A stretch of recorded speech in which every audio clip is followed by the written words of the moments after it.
J'ai toutefois essayé d'agir en journaliste, tenter d'inhiber ma subjectivité affective et donc dresser un portrait le plus objectif possible de Pape Ngagne.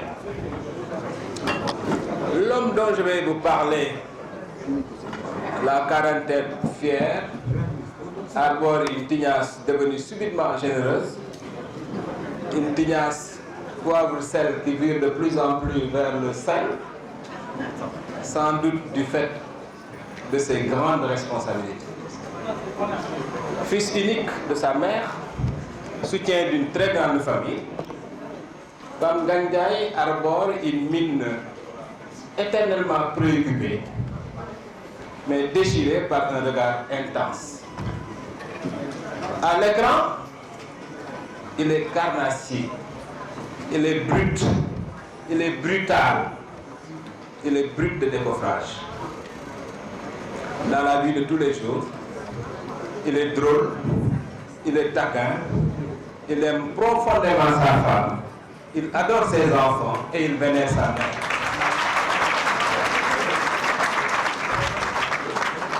À l'écran, il use de tous les moyens, y compris des moyens les moins réglementaires, pour prendre en défaut les élites qu'il attire sur son plateau. Dans la vie réelle, il est loyal, il est honnête, il est doté de toutes les qualités d'un véritable gentleman. Mais c'est ainsi, on ne se refait pas. On est un peu le fruit de son histoire. Pape Ngagne est un Gawlo chimiquement pur. Il est le descendant d'ancêtres qui, au fil des siècles, ont toujours de leur vérité aux rois et aux têtes couronnées. Son sens de la répartie n'est pas usurpé. Son poème, Bou Kounta Ndiaye, qui est là dans la salle, est une virtuose de la chanson, dont la densité des textes n'a d'égal que la beauté des mélodies crachées par ses doigts avec son khalam. Sa mère, Maguette Mbaye, est la sœur utérine et sanguine de Ndiaga Mbaye, le meilleur parolier du Sénégal de tous les temps.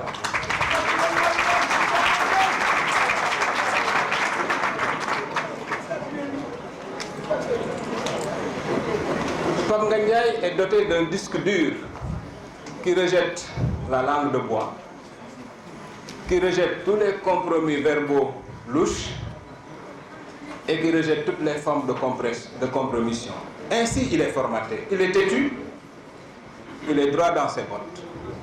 Il s'arc-boute jusqu'à la démesure sur ce qui est ses convictions. Son logiciel mental est binaire. Autant il peut donner de son temps, de son énergie, de sa personne pour les autres, autant il peut dire à tout le monde, les yeux dans les yeux, ce qu'il pense et tout ce qu'il pense. C'est sa façon à lui peut-être de dire sur le cuir pour ne pas finir dans l'estomac des crocodiles du marigot politico-médiatique sénégalais. L'animateur de la revue de presse sur Walfadjri, l'animateur de Pendio sur Walfadjri, puis de Faram Fathié sur la TFM est incontestablement une identité remarquable. Je suis fier d'être ton ami, ton grand frère. Mesdames et messieurs, je vous demande, vous tous, de vous lever pour une standing ovation, pour accompagner Pape Ngagne, pour venir jusqu'à ce pupitre, du haut duquel il va prononcer son discours. Je commencerai d'abord par adresser mes vives salutations et mes vifs remerciements à toutes les personnes qui m'ont fait l'honneur de prendre part à cette cérémonie de dédicace de mon livre Parcours d'un journaliste autodidacte. En 2008, j'avais accordé un entretien au magazine Week-end. Parmi tant d'autres, m'avait posé cette question. Quels sont vos regrets dans votre carrière de journaliste? J'avais exactement répondu ceci. Je regrette de n'avoir pas fait des études en journalisme. J'en avais pourtant la ferme résolution. Un jour, je suis même allé voir M. Abdoulatif Coulibaly, le directeur de l'ISTIC à l'époque, qui m'avait vanté les avantages que la formation pouvait me procurer. Mais après, je me suis dit que tout le monde ne peut pas apprendre le journalisme sur les bancs. En proie à ce regret de n'avoir fait des études en journalisme, il a fallu attendre 8 ans après, en 2014, pour être réconforté par mon grand-père. Par notre grand-père, serais-je tenté de dire l'auteur du sage de Bandiagara, l'auteur de cette formule devenue proverbiale et symbole de la vitalité de la civilisation orale du continent africain en Afrique. Quand un vieillard meurt, c'est une bibliothèque qui brûle. Je veux nommer Amadou Hampâté Bâ.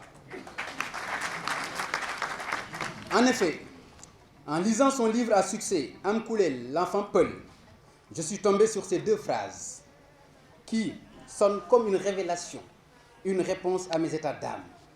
Ne regrette rien. Il faudra toujours continuer à apprendre et à te perfectionner. Et ce n'est pas à l'école que tu pourras le faire. L'école donne des diplômes, mais c'est dans la vie qu'on se forme. Vous comprendrez aisément avec moi, mesdames et messieurs, pourquoi cette assertion constitue l'épigraphe de mon livre. C'est ce qui justifie dans le titre de l'ouvrage le trait d'union entre le par et le cours. Vous pouvez regarder. Pour traduire l'enseignement que j'ai reçu de ma vie professionnelle de façon séquentielle, par des cours que m'offre chaque expérience que j'ai eue dans un organe médiatique, de la radio Oxygène à la TFM, en passant par Walfadjri. Le livre Parcours d'un journaliste autodidacte a été publié à compte d'auteur. Quand j'ai rencontré M. Alioune Badara Bèye, président des écrivains du Sénégal, dans le cadre du projet de mon livre, il m'a suggéré de chercher des partenaires pour mieux supporter les frais d'édition.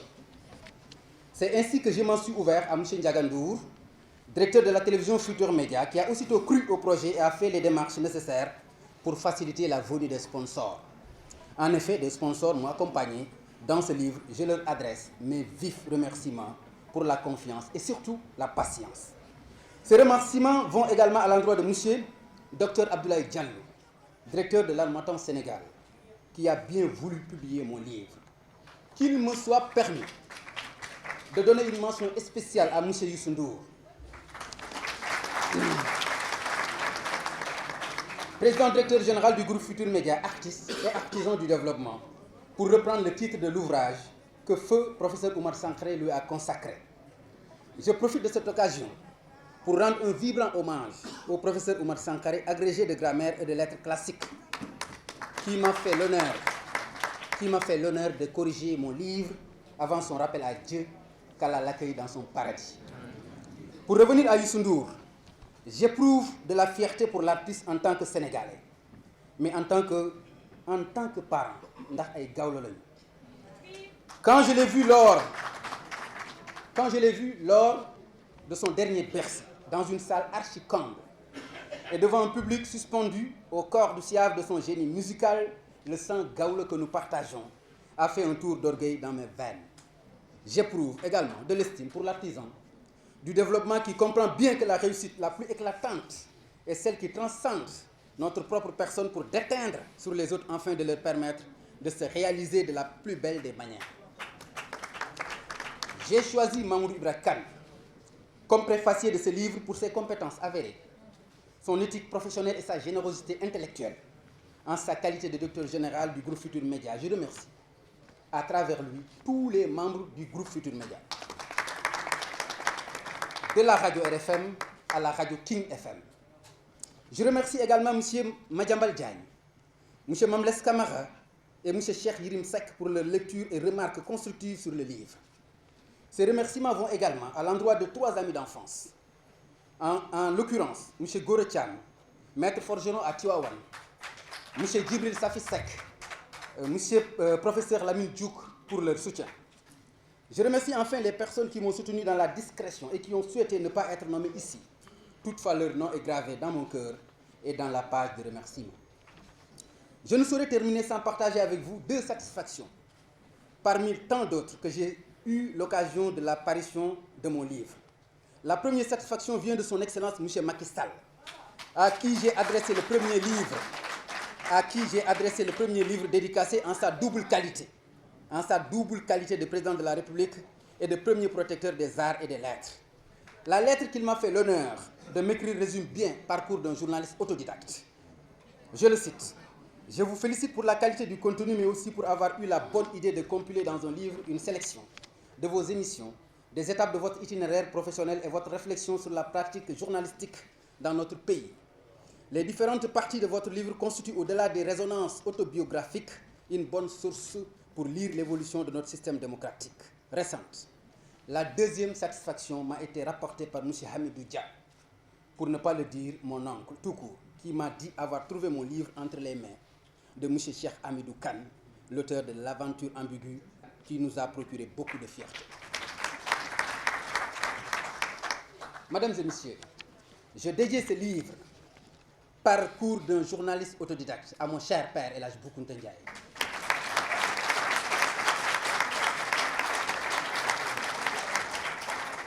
Je dédie ce livre à ma chère mère Adjaratou Maguette Mbaye.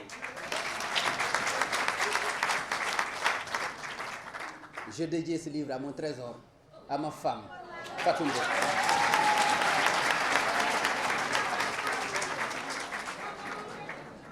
Je dédie ce livre à mes enfants, à l'ensemble de ma famille et à tout le groupe Futurs Médias. Mesdames et messieurs, je vous remercie.